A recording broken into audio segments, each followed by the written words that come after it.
Preston Harris thought he was meeting Jasmine for a night of secret pleasure.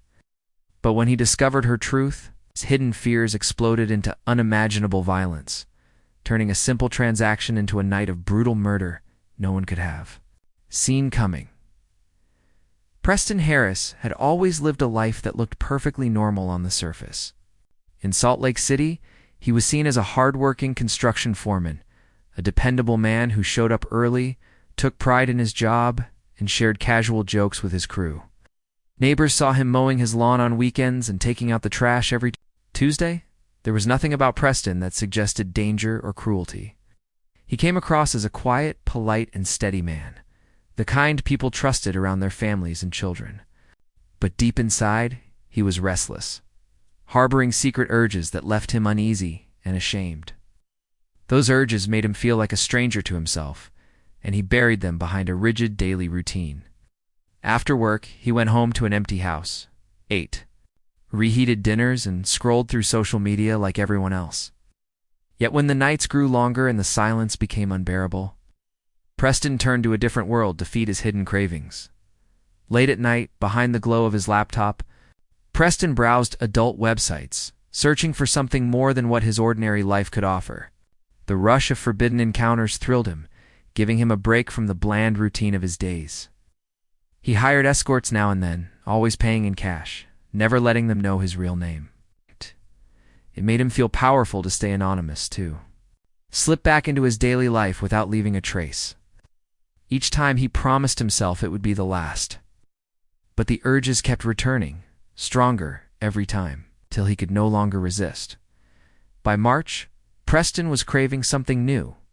He was bored with the usual women and wanted a fresh face, someone different who might satisfy the fantasies he tried so hard to bury. One night, he found a profile for an escort named Jasmine. She was beautiful, with soft brown eyes and a confident smile that seemed to invite trust. Her reviews were glowing, describing her as warm and gentle, with a way of making clients feel completely at ease. Preston felt drawn to her immediately, even though something in his gut told him to be careful. He ignored that feeling and booked her for the next Friday night, sending a text message to confirm the date and the time.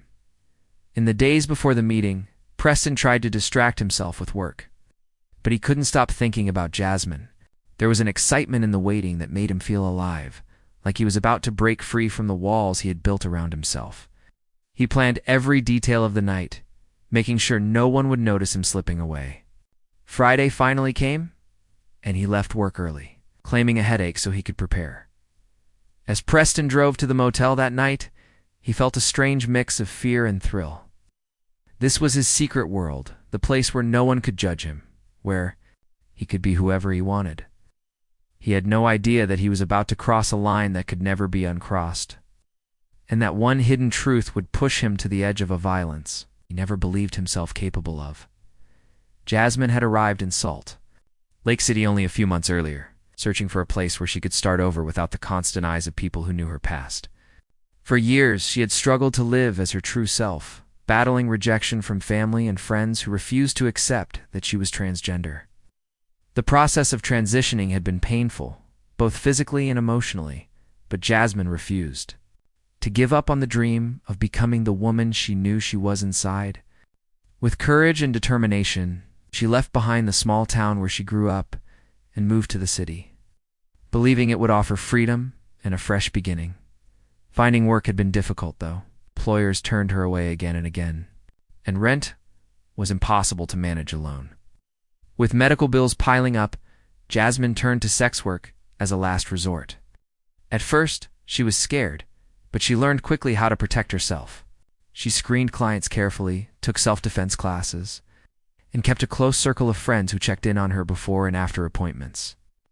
Working as an escort gave her enough income to cover hormone therapy and her living expenses. Also helped her feel valued. In a world where she had often been treated as worthless, her online profile was carefully curated to show confidence and beauty. Jasmine wore makeup that highlighted her features and posed with elegance that told potential clients she was in charge of her body and her time. She knew the risks that came with this line of work, but each night she stepped out with courage, determined to control her own narrative. The reviews she earned from clients were positive, praising her kindness, her gentle nature, and the calm sense of trust she brought to her meetings. For Jasmine, those words mattered. They reminded her that she was more than a label, more than a stereotype, and more than the hate she had faced. When Preston reached out to book a night with her, Jasmine followed the same careful routine. She asked for his phone number, checked his references on online boards, and planned to meet him in a motel with security cameras on site. Everything about him seemed normal. There were no warning signs that he could be dangerous. Jasmine prepared for the night with a calm confidence, dressing in a silky black dress that made her feel powerful and feminine. She did her makeup with steady hands, telling herself that everything would be fine before she left her apartment. She texted her best friend to say she would check in later. Jasmine felt secure, thinking she was meeting another client who would treat her with the respect she had earned. As she drove toward the motel, her heart was steady, focused on paying bills and saving for her future surgeries. She had come so far, built a life out of the ashes of rejection, and refused to let fear control her anymore. Jasmine did not know that the man she was about to meet would bring a level of violence she could never have imagined, and that the dreams she had worked so hard to protect were about to be destroyed in a single horrifying night. The motel was on the outskirts of town, the kind of place where no one asked questions and guests paid in cash. Preston pulled into the parking lot, his hands gripping the steering wheel so tightly that his knuckles went white. He checked the rearview mirror twice before stepping out, making sure no one followed him. The air was cold, sharp against his face, but he barely noticed. His mind was racing with anticipation, twisted together with guilt and a nagging sense of dread that wouldn't leave him alone.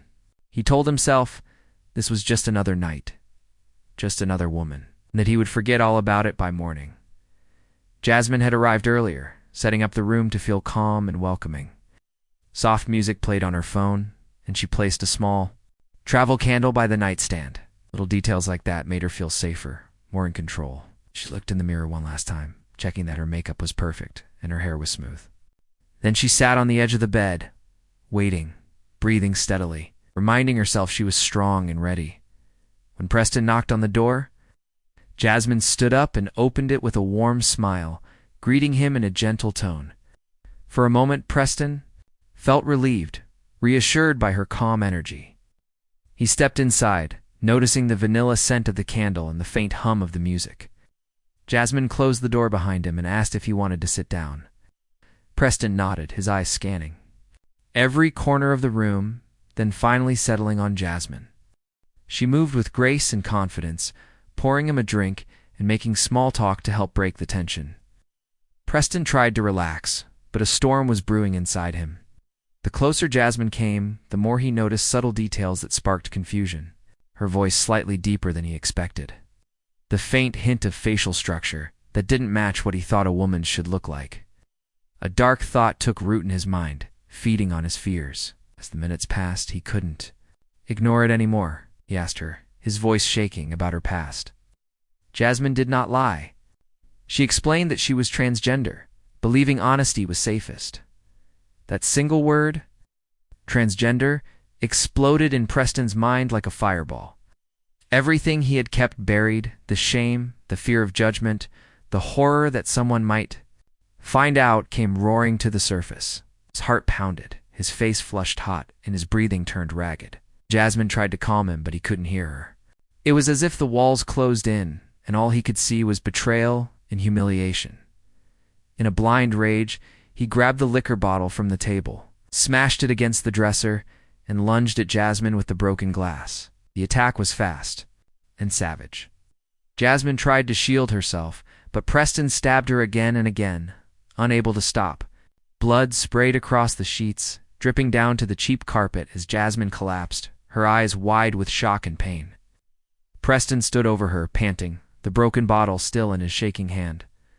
Jasmine was gone within minutes, her life stolen in a moment of senseless, violent rage that neither of them could ever take back. The moment Jasmine stopped moving, Preston froze, staring at the lifeless body on the motel floor. His heart felt like it might explode, pounding so hard he could barely hear anything else. The blood on his hands was warm and sticky, and for a brief second he felt like he was outside of his own body, watching a nightmare unfold. The small candle by the nightstand still burned, its flame flickering calmly, in total contrast to the horror that had just taken place. Preston's mind was spinning, trying to process what he had done, but it felt unreal, like a hallucination he could wake up from if he just closed his eyes long enough. Then panic took over. Preston dropped the broken bottle and stumbled backward, gasping for breath. He wiped his hands on the bedsheet, trying to get rid of the blood, but it only smeared deeper into the fabric. 1,000 thoughts crashed through his brain. What if someone heard? What if someone saw? What if the police came? He scrambled around the room, wiping down surfaces, desperate to erase any evidence he might have left behind. Jasmine's phone caught his eye, still glowing with a new message. Notification. He grabbed it without thinking and stuffed it in his pocket, terrified someone might call or track it. Preston ran into the bathroom and splashed water on his face, trying to steady himself.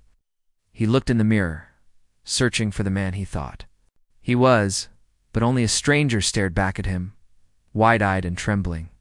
The realization hit him like a hammer. He had killed someone. That thought alone nearly brought him to his knees. There was no way to undo it. There was no way to take it back. All he could do was escape. He forced himself to move, grabbing his coat and double-checking that he hadn't left anything behind. Then he slipped out of the room, moving quickly down the motel walkway and into the parking lot. The night felt colder than before, biting into his skin, but he barely noticed. He started the car and pulled away, trying not to look in the rearview mirror, afraid of seeing Jasmine's ghost following him. Every bump in the road on the way home felt like it might throw him back into that motel room, replaying the moment. Again and again. Back at his house. Preston stuffed his bloody clothes into a trash bag and hid them in the garage, promising himself he'd throw them away the next day. He took Jasmine's phone apart, removing the SIM card, and tossed the pieces down a storm drain near his street. He thought he had been clever, cleaning up his tracks, believing he could move on and pretend it never happened. But fear clung. To him, it's tighter than a noose. What Preston didn't know was that the motel's security cameras had captured everything: his arrival, his hurried departure, even the license plate on his truck. Police responded quickly after hotel staff found Jasmine's body, piecing together evidence with brutal efficiency. In less than 48 hours, they were knocking on Preston's door. His nightmare had only just begun. The arrest came at sunrise 2 days later. When Preston was still half asleep in his bed, haunted by images of Jasmine's lifeless body, police flooded his quiet suburban street, waking neighbors who peeked from behind curtains as officers surrounded the house. Preston barely had time to react before they stormed inside, handcuffing him and reading his rights. The look on his face was empty, as if the shock of what he had done had finally swallowed him whole. They found the trash bag with his bloody clothes in the garage, exactly where he had hidden it, and seized it as evidence. He did not resist, moving like a man who knew he had no chance of escape. At the police station, detectives confronted him with overwhelming proof. The motel security footage showed him clearly. Blood matched his DNA, and the phone fragments they recovered from the storm drain pointed directly back to Jasmine. Preston tried to deny it at first, claiming he didn't know who she was, and had. "I've never seen her before." But the evidence was impossible to explain away. Faced with the truth, he finally broke down, sobbing as he confessed to killing Jasmine. The officers watched without sympathy, documenting every word as Preston described how rage and shame had taken over that night. The trial was fast-moving, but deeply emotional, drawing national media attention. Reporters filled the courtroom, while activists gathered outside demanding justice for Jasmine and other transgender victims of violence. Preston sat motionless during the proceedings, no family members coming to support him, no friends willing to speak on his behalf. The prosecution argued this was a hate-fueled crime, sparked by deep-rooted prejudice and disgust. The defense tried to spin it as an act of panic, a tragic mistake brought on by confusion. The jury saw through it, recognizing the brutal, reality of Jasmine's final moments. When the verdict was read, Preston barely reacted. Guilty of murder, sentenced to life in prison without the possibility of parole. The judge called his actions an act of hateful violence, robbing Jasmine of a future she had fought so hard to claim. In the gallery, Jasmine's friends, and a handful of supportive community members wept, remembered her as a kind, warm-hearted woman who dreamed of a safe, honest life. She had been trying to live openly and without fear, and in the end, she paid the price for someone else's shame. The months that followed, Jasmine's name became a rallying cry for transgender rights and the protection of sex workers. Her story was shared across social media and in news reports, forcing people to confront the deadly consequences of prejudice.